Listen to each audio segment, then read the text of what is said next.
આપ જોઈ રહ્યા છો VTV ન્યૂઝ રહસ્ય લોકમાં આપનું ખૂબ ખૂબ સ્વાગત છે।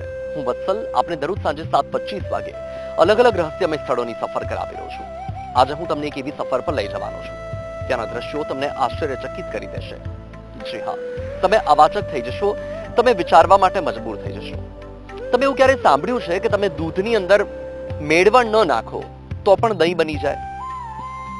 નહીં સાંભળ્યું હોય, કારણ કે સામાન્ય રીતે આપણે જ્યારે પણ દૂધમાંથી દહીં બનાવવાની પ્રક્રિયા કરીએ છીએ ત્યારે દૂધની અંદર મેળવણ નાખવામાં આવે છે અને ત્યારે જ એ દૂધમાંથી દહીં થાય।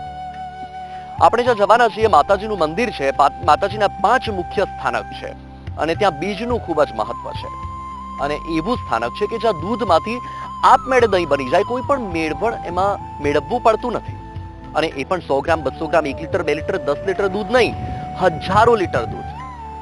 જી હા, અને એ દૂધમાંથી જે દહીં બને છે, બીજના દિવસે દૂધ મંદિરમાં રાખી દેવામાં આવે છે, ત્રીજના દિવસે દહીંમાં પરિવર્તિત થઈ જાય અને એ જ દહીં લોકો પ્રસાદ તરીકે આરોગે છે। અદ્ભુત સફર રહેવાની છે, તો ચાલો શરૂ કરી દઈએ રહસ્ય લોકની અદ્ભુત, અકલ્પનીય, અવર્ણનીય, અવિસ્મરણીય સફર। દૂધ જો કલાકો સુધી બહાર રાખો તો બગડી જાય, પરંતુ શું કોઈ એવું સ્થાન હોઈ શકે જ્યાં કોઈ પણ પ્રકારનું મેળવણ નાખ્યા વગર એ જ દૂધ બીજા દિવસે દહીં બની જાય? આસ્થા સાથે જોડાયેલી આ પરંપરામાં હજારો લોકો વિશ્વાસ રાખે છે, પરંતુ શું આ માત્ર શ્રદ્ધા છે કે આની પાછળ કોઈ એવું રહસ્ય છે જે આજે પણ અકબંધ છે? આ પ્રશ્નનો જવાબ શોધવા આજે આપણે નીકળ્યા છીએ પોરબંદર જિલ્લાના 5 પવિત્ર સ્થળની એક એવી સફરે જ્યાં દરેક સ્થળ લીરબાઈના જીવનનો એક અધ્યાય કહે છે અને દરેક અધ્યાય પોતાની સાથે એક નવું રહસ્ય લઈને ઊભો છે। દરેક યાત્રાની એક શરૂઆત હોય છે અને દરેક કહાનીની પણ આ સફરની શરૂઆત થાય છે પોરબંદર જિલ્લાના એક નાનકડા ગામથી, જ્યાં જન્મી હતી એક એવી દીકરી જેના જીવન સાથે જોડાયેલી અનેક માન્યતાઓ આજે પણ લોકોની આસ્થામાં જીવંત છે। આ છે મોઢવાડા। પોરબંદરથી 35 કિલોમીટરના અંતરે આવેલું મોઢવાડા ગામ, અને મોઢવાડા ગામ કે જ્યાં માતા લીરબાઈ તેમના ગુરુનું સ્થાન છે। કહેવાય છે કે સંત દેવીદાસની 51મી આ પરબ છે અને આ સ્થળે જ જે લીરબાઈ છે તેમણે દીક્ષા લીધી હતી, પણ આ સ્થળે પણ તેમનું આ ગુરુનું સ્થાન છે એટલે એમની પ્રતિમા સ્થાપિત કરવામાં આવી છે। સાથે જ માતા સોનબાઈ કે જે લીરબાઈના ગુરુ હતા અને સાથે જ લીરબાઈની સાથે તેમના દીકરી, તેમના પુત્રી પૂતિયાએ માતાજી પણ સ્થાપિત છે અને સાથે રામદેવ પીરની સ્થાપના કરવામાં આવી છે, કારણ કે લીરબાઈ કે જે રામદેવ પીરના પણ ઉપાસક હતા। હવે આ જે સ્થળ છે અહીં લોકોની આસ્થા અને શ્રદ્ધા એટલા માટે જોડાયેલી છે કારણ કે આ જ સ્થળ એવું છે કે અહીંથી લીરબાઈએ દીક્ષા લીધી અને અહીં જ તેમણે તપસ્યા કરી, સાથે સાથે અહીં એમણે અનેક પરચાઓ પૂરેલા છે કે જે આજે પણ કળિયુગમાં પણ લોકોને એ પરચાની અનુભૂતિ થાય છે। ભક્તિના સાનિધ્યમાં માતાજી જે લીરબાઈમાં હતા એ નાના હતા અને અહીંયા વારી જતા, ફંગુસા કરી જાય, બીજું ત્રીજું બધું કામ કરતા અને આ માતાજીના જે ગુરુ થાય જે સોનબાઈમાં અને જીવણ ભગત, અને માતાજીને જ્યારે સોનબાઈમાં અને જીવણ ભગતે સમાધિ લીધી ત્યારે એવું કીધું કે હવે અમે કોણ?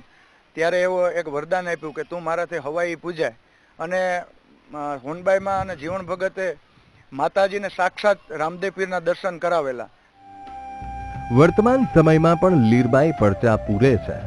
તેમના જન્મ સ્થળે નાની મઢી બનાવાઈ છે જ્યાં તેમનો ઓરિજિનલ ફોટો સ્થાપિત છે। તો આજે પણ લીલબાઈને લઈને લોકોની ખૂબ જ આસ્થા છે। લોકો માને છે કે અત્યારે પણ વર્તમાન સમયમાં પણ લીલબાઈ પરચાઓ પૂરે છે। હાલમાં આપણે જે સ્થળ પર આવ્યા છીએ એ લીલબાઈનું જન્મ સ્થળ છે। આજે પણ અહીંયા તેમનું ઘર મોજૂદ છે અને આ સ્થળે એક નાની મઢી બનાવવામાં આવી છે કે જ્યાં લીલબાઈની સ્થાપના પણ કરવામાં આવી છે। સૌથી પહેલા તમે જુઓ કે લીલબાઈની આ ઓરિજિનલ તસવીર છે। આ તસવીર પરથી તમે અંદાજો લગાવી શકો છો કે એમનું જે સ્વરૂપ હતું એ કેવું હતું। અત્યારે લીલબાઈના 5 મુખ્ય સ્થાનક છે અને એ 5 સ્થાનક પર માતાજીની પ્રતિમાની સ્થાપના કરવામાં આવી છે, પણ આ જે તસવીર છે એ માતાજીનું મૂળ સ્વરૂપ છે। લીલબાઈ કે જે લુણા મોઢવાડિયા અને લાખીબાઈના ઘરે જન્મ્યા હતા અને ત્યારબાદ તેમના કેશવ ગામમાં વિવાહ થયા અને ત્યારબાદ તેમણે જીવણ ભગત અને સોનબાઈ પાસેથી દીક્ષા લીધી અને ત્યારબાદથી તેઓ અહીં જ આ જે એમનું જન્મસ્થાન છે અહીંથી 1 કિલોમીટરના અંતરે આવેલું જે સ્થાનક છે જે એમના ગુરુનું સ્થાનક છે અને ત્યાં પણ લીલબાઈ પૂજાય છે અને આજે પણ ત્યાં લીલબાઈના પરચાઓ જોવા મળે છે. આસ્થા ઘણીવાર મનુષ્યનું જીવન બદલી નાખે છે, પરંતુ શું કોઈ એક સંવાદ, કોઈ એક નિર્ણય, કોઈ એક ક્ષણ આખા જીવનની દિશા બદલી શકે? લીરબાઈના જીવનમાં એવી જ એક ઘટના બની હતી અને એની સાક્ષી છે કેશવ ગામ.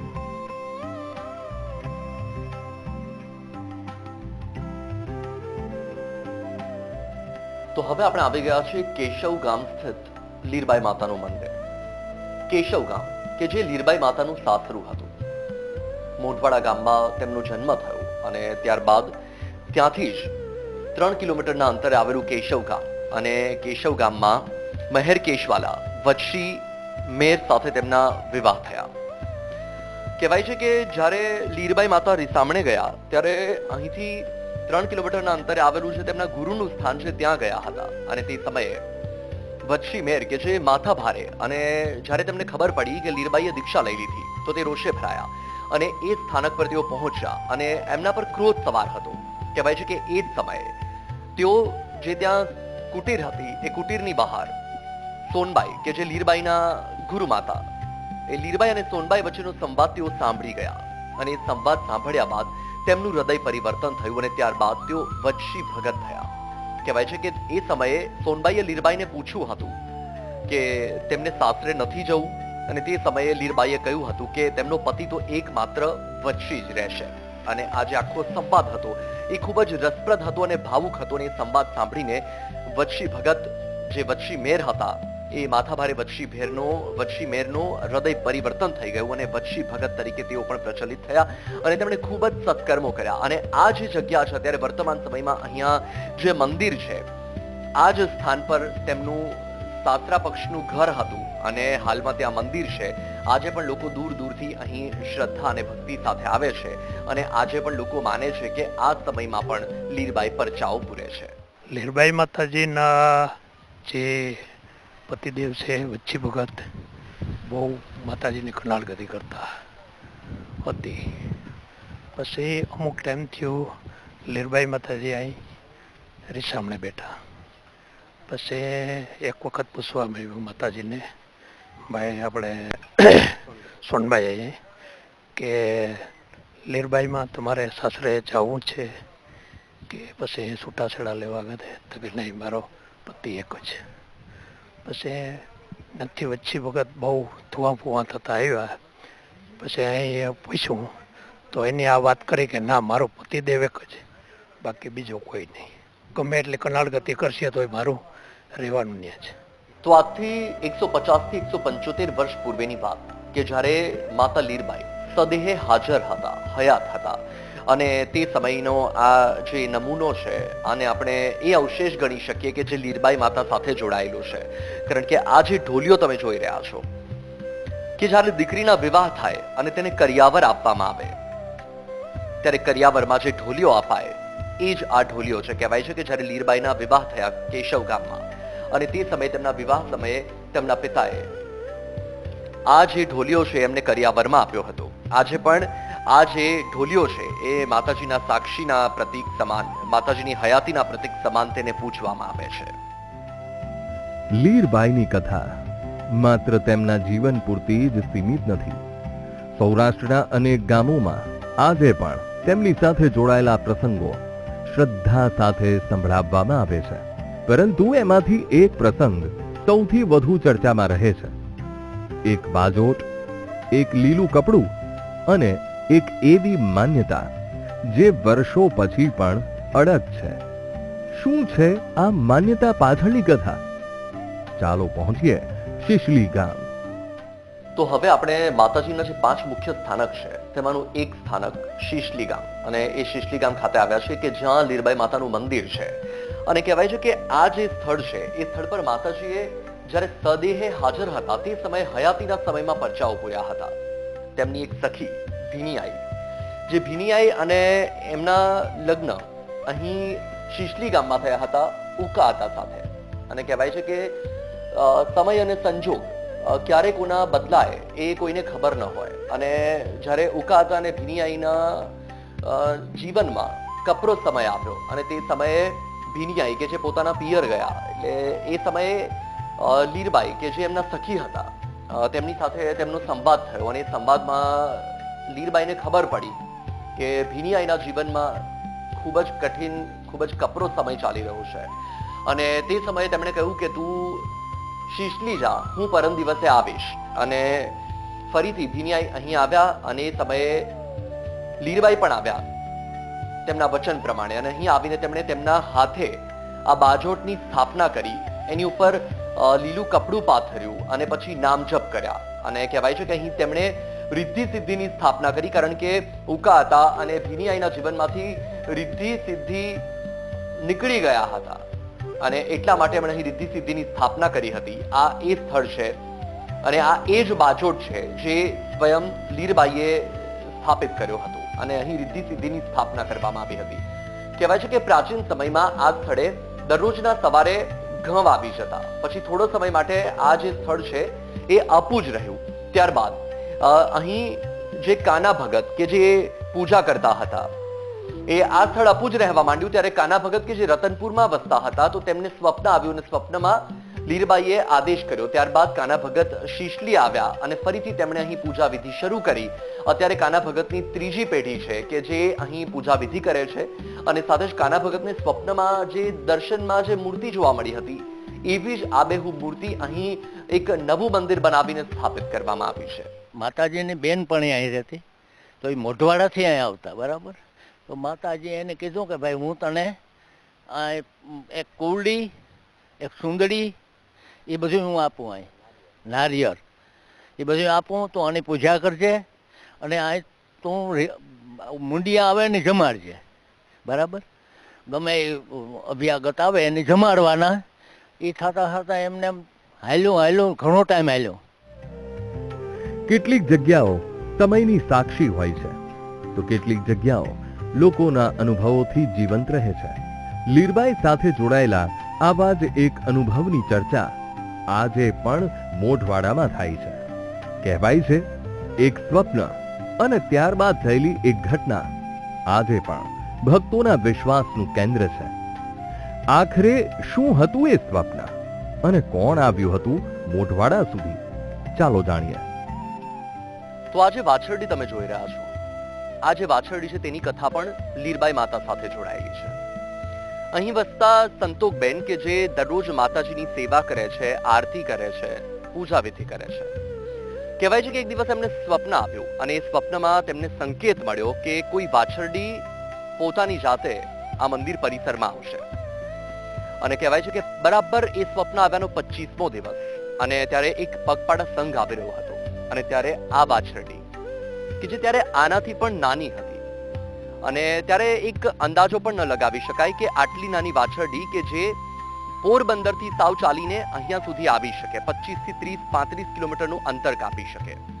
અને તે સમયે આ વાછરડી કે જે પગપાળા સંઘની સાથે ચાલીને આવી, કહેવાય છે કે અહીંયાથી 2 થી 3 વખત એને બહાર મૂકી આવ્યા, પણ આ વાછરડી પરત પાછી મંદિર જ આવી જતી હતી. અને ત્યારથી જે મંદિર પરિસર છે તેમાં જ આ વાછરડીને રાખવામાં આવી છે. સંતોકબેન કે જે આ વાછરડીની સેવા કરે છે અને માતાજીનું પ્રતીક માનવામાં આવે છે. અને આજે આ કામધેનુની અહીંયા પૂજા થાય છે અને લોકો જ્યારે અહીંયા માતાજીને શીશ નમાવવા માટે આવે ત્યારે આ વાછરડીને પણ માથું નમાવી જાય છે. આમ પણ આપણે હિન્દુ સનાતન ધર્મમાં ગૌને માતાનો દરજ્જો આપવામાં આવ્યો છે અને અહીં જ્યારે લીરબાઈ માતા સ્થાપિત છે ત્યારે આ ગૌ માતાની પણ સેવા કરવામાં આવે છે. હું આરતી કરતા કરતા મને એમ થયું કે અહીં ગાય માતાજી અહીં આવશે અને માતાજી અહીં પૂજા છે લીરબાઈની જગ્યામાં.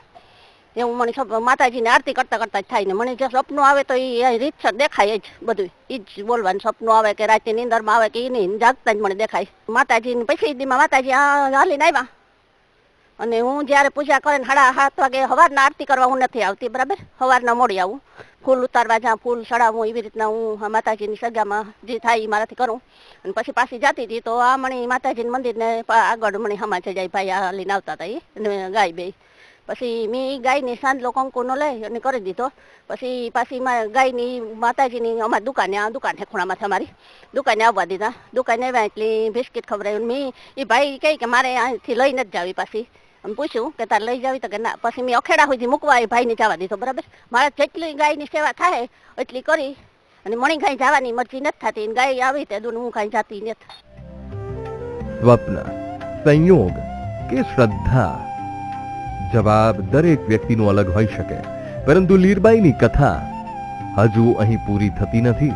તેમની જીવન યાત્રાનો અંતિમ અધ્યાય આજે પણ એક એવા સ્થળે જીવંત છે જ્યાં હજારો લોકો માત્ર દર્શન માટે નહીં પરંતુ નમન કરવા આવે છે એક જીવંત વિરાસતને. આપણી સફરનો હવે આગળનો પડાવ રાણા કંડોરણા.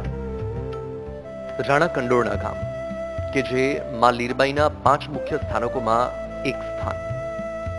જી હા, આજે પણ લોકો જ્યારે લીરબાઈનું નામ લે છે ત્યારે આ સ્થાનનું નામ પણ અચૂકપણે લેતા હોય, કારણ કે આ સ્થાન એવું છે કે જે લીરબાઈ સાથે પ્રત્યક્ષ રીતે જોડાયેલું છે.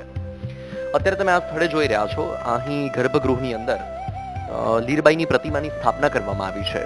સાથે જે આ સ્થાન છે એ સ્થાનનું મહત્વ એટલા માટે છે કે આ સ્થાન લીરબાઈનું અંતિમ ગંતવ્ય સ્થાન છે. અમે પૂંજાના પરિવાર, પાતાનો પરિવાર કેશવ. અમે પૂંજાના પરિવાર, પૂંજાતાના પરિવાર છે. ને એક દીકરી 12 વર્ષની છે, એ કેહવી છે. એનું નામ પુતિયાઈ છે. એને ન્યા સમાધિ છે અહીંયા પૂંજાતાની, લીરબાઈમાંની ને વચ્ચી ભગતની, 3ની સમાધિ. લીરબાઈની જીવન યાત્રા જન્મ સ્થળથી સમાધિ સુધી આપણે જોઈ, પરંતુ આ સફરનો સૌથી મોટો પ્રશ્ન હજુ પણ આપણી સામે જ ઊભો છે. દર વર્ષે અષાઢી બીજના દિવસે હજારો ભક્તો અહીં એક પરંપરાના સાક્ષી બને છે. એક એવી પરંપરા જેના વિશે સ્થાનિકો કહે છે કે તેને સમજવી સરળ નથી. આપણી સફર હવે 5 સ્થાનકો પૂરા કરી ચૂકી છે: જન્મસ્થળ, દીક્ષા, સંસાર, સમાધિ અને આસ્થા. આ તમામ અધ્યાયોમાં એક વાત વારંવાર સંભળાતી રહી: પડચા, શ્રદ્ધા અને વિશ્વાસ. પરંતુ અષાઢી બીજના દિવસે અહીં બનતી એક પરંપરા આજે પણ સૌથી વધુ ચર્ચામાં રહે છે. આખરે શું છે દૂધમાંથી આપમેળે દહીં બનવાની આ માન્યતા, અને આ માન્યતા પાછળનું શું છે રહસ્ય?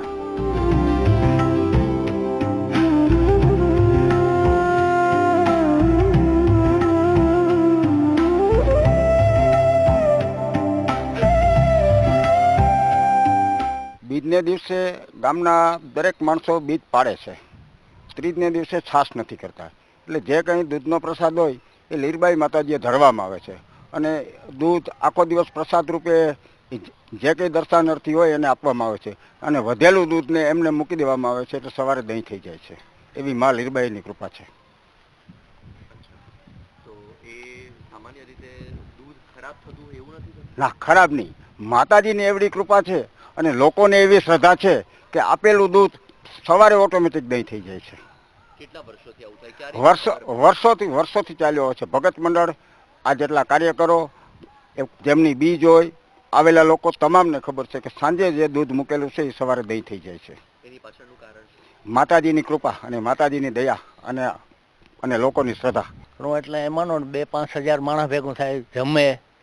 દર બીજે ગામ આખું જમે. 12 પરો પાટ હોય. પછી દૂધ ભેગું થાય 70 થી 80 મણ. દી આખો દૂધ પીવીએ.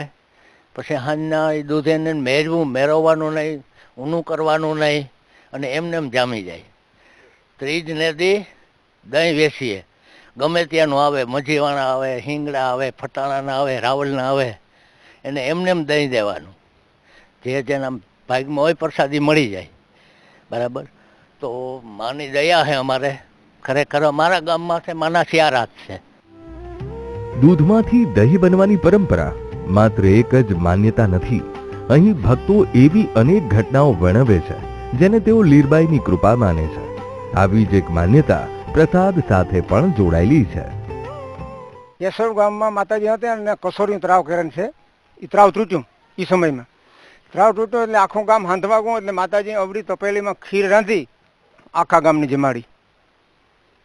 જમાડી. તો અમીરોએ સાંભળેલી વાત છે પણ દર આહાડી બીજને ગયા વર્ષની આહાડી બીજ હતી ને ત્યારે અમે સવારે 8 વાગ્યાથી રાતના 10 વાગ્યા સુધી ભજીયા બનાવ્યા. તો સવારે બકડિયામાં તેલ પૂર્યું હતું, સાંજ સુધી તેલ ખૂટ્યું નહીં. પછી ઓછામાં ઓછા 20,000 માણસ પ્રસાદ લીધો. એમ લાડવાનો ખર્ચો દર વેરી એક ભાઈનો હોય. લાડવા 15 મણના કીધા, 15 મણમાંથી 100,000 લાડવા થાય. 25,000 માણી પ્રસાદ લીધો તો લાડવા તો વધ્યા. આથી હરો પડછો કયો માતાજીનો. બીજને રસોડું હાથે તો જમણવાર બનાવ્યો હોય અમે 5,000 માણાનો, 15,000 માણા થાય તો અમારે કોઈ દી અહીં કંઈ ડૂટવું નથી. જે માનણ ભગતે વાત કરી તેલની, તો સવારે 8 વાગે અમે એક ડબ્બો પૂર્યો હતો તેલનો, તો રાતે 10 વાગ્યા લગે અમે ભજીયા 3 જણ આવે પૂર્યા, તોય પણ અમારે તેલ એમાંથી ખૂટ્યું નહોતું. એટલો અમારે હાજર પરસો છે. દરેક રહસ્ય દરેક વ્યક્તિ માટે એક સરખો અર્થ નથી ધરાવતો. અહીં આવતા ભક્તો દૂધમાંથી દહીં બનવાની પરંપરાને પોતાની શ્રદ્ધા સાથે જોડે છે, તો ઘણા લોકો પોતાના જીવનમાં થયેલા પરિવર્તનને પણ લીરબાઈના આશીર્વાદ તરીકે વર્ણવે છે. આ અનુભવો વૈજ્ઞાનિક પુરાવા નથી, પરંતુ ભક્તોના પોતાના વિશ્વાસની વાતો છે. આપણે ખાલી ઘરે બેઠા બેઠા 2 દીવાની માનતા કરીએ ને લીરબાઈ માના દર્શને ના એવા ન પહોંચાણું હોય ને તો આપણી દરેક મનોકામના પૂર્ણ થાય છે. મેં ખુદ અનુભવેલો છે કે મારો દીકરો વિદેશ ગયો ને ત્યારે એનું થોડુંક કામ અટવાયેલું હતું, અને આજે એકદમ એના આશીર્વાદને કારણે ખાલી મેં 2 દીવાની ઘરે માનતા કરી હતી ને જ્યારે મારાથી પહોંચાશે ને ત્યારે હું લીરબાઈ માના દર્શનાર્થે પહોંચીશ. પણ આજે મારો દીકરો ખૂબ આગળ પ્રગતિ કરે છે અને પોલેન્ડમાં હારામાં હારું કમાય છે. આ લીરબાઈ માના પ્રગટ પરચા છે. દેશ દેશાવરમાં લીરબાઈ માનું ખૂબ જ એનું પ્રાગટ્ય છે. આ આશીર્વાદથી બધું પૂર્ણ છે, થયું છે બધું મારું કામ. માની દયાથી દુકાન થઈશ, ધંધો બહુ ચાલે અને હા બહુ જ મજા છે. માં અમારે ઠીકા ઠીકની માની દયા કૃપા છે મારી માથે, ને એવી માં અમારી માથે કૃપા રાખે સદાય, અને દર બીજે આવીએ એવા આશીર્વાદ માં અમને દે. શ્રદ્ધા દરેક વ્યક્તિ પોતાની રીતે વ્યક્ત કરે છે. કોઈ માનતા રાખે છે તો કોઈ માત્ર દર્શન કરવા આવે છે. પરંતુ એક વાત લગભગ દરેક ભક્તના શબ્દોમાં સાંભળવા મળે છે: વિશ્વાસ. અને એ વિશ્વાસ જ વર્ષોથી હજારો લોકોને અહીં સુધી ખેંચી લાવે છે. બેમાં હેને મને હારી પૂતી દીજો ને હેને મારા ભલું મામા તરત લગ્ન થઈ જાય ને એ આશીર્વાદ દીજો. કેમ લગ્ન કરાવત મામાનું? એના લગ્ન નથી થયા ને એટલે. મારી દેવી છે એનાથી કઈ કામ નથી થતું. અતાણે અમે હેને એના ભેગા જ છે. રીલબાઈ માને મેં કીધું કે હેને મને ફિલ્મમાં હોશિયાર કરજો. એટલી આસ્થા છે કે દર બીજના 7-8 હજાર માણસ આવે છે ને પ્રસાદી લે છે, ને અન્ન ક્ષેત્ર 24 કલાક ચાલુ છે. આસ્થા સાથે જોડાયેલા કેટલાક અનુભવો શબ્દોમાં સમજાવવા સહેલા નથી હોતા. લીરબાઈના વંશજો કહે છે કે કેટલીક વાતો માત્ર અનુભવી શકાય છે. હવે સાંભળીએ એવો જ એક વ્યક્તિગત અનુભવ. મળે જ ના, પણ વાત ન કરાય તો પાછો ન મળે. વાત કરીએ ને તો પાછો ન મળે, એટલે વાત ન કરીએ અમે. હા એ મળે,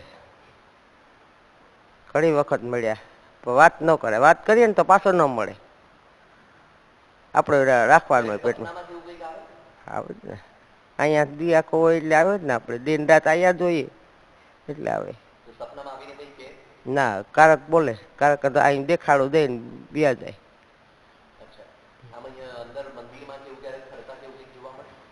પરકામાં ફરતા હોય આમ, પરકામાં દક્ષિણા દે.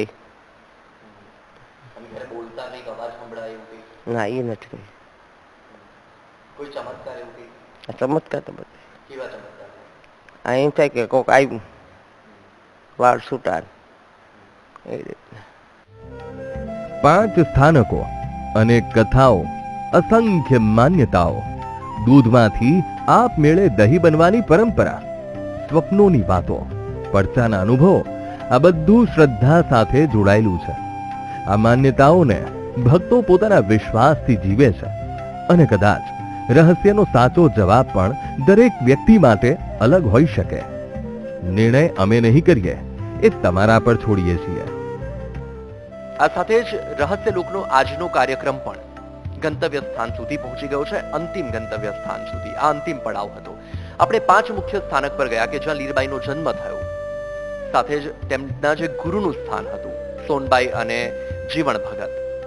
ત્યારબાદ આપણે કેશવ ગયા કે જ્યાં તેમનું સાસરું હતું, સાથે જ શીશલી પણ ગયા કે જ્યાં ભીની આઈને તેમણે પરચો આપ્યો હતો, અને સાથે જ અંતિમ ગંતવ્ય સ્થાન કે જે રાણા કંડોરણામાં છે, જ્યાં લીરબાઈની સમાધિ છે, વચ્ચે ભગતની સમાધિ છે. અને લીરબાઈના 2 પુત્ર હતા, પાતા અને પુંજા. એમાં પુંજા હતાના જે વંશજો છે આજે પણ અહીં રાણા કંડોરણામાં વસવાટ કરે છે અને લીરબાઈની સેવા કરે છે. તો આ હતી આજની રહસ્યલોકની સફર. હું વત્સલ આપણે દરરોજ સાંજે 7:25 વાગે અલગ અલગ રહસ્યલોકની સફર કરાવતો રહીશ. ત્યાં સુધી મને આપશો રજા, અને હા, વીટીવી ન્યૂઝ જોવાનું ચૂકશો નહીં. નમસ્કાર.